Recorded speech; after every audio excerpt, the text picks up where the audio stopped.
बढ़ते अगली खबर की ओर। पंजाब नेशनल बैंक के साथ 14,000 करोड़ रुपए की धोखाधड़ी के मामले में भारत को सफलता मिली है।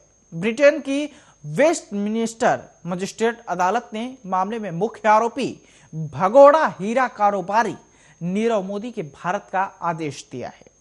कोर्ट ने नीरव मोदी को सबूत नष्ट करने और गवाहों को डराने के लिए साजिश रचने का दोषी मानते हुए कहा है कि उसे भारत में एक मामले पर जवाब देना है।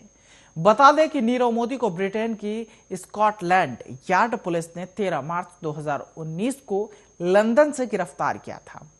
तब से वह साउथ वेस्ट लंदन की वेस्टवर्थ जेल में बंद है। नीरव ने अपने खिलाफ आए प्रत्यर्पण आदेश को अदालत में चुनौती दी थी। 2 साल लंबी कानूनी लड़ाई के बाद डिस्ट्रिक्ट जज सैमुअल गुजी ने फैसला सुनाया कि नीरव के खिलाफ कानूनी मामला है जिसमें उसे भारतीय अदालत में पेश होना होगा।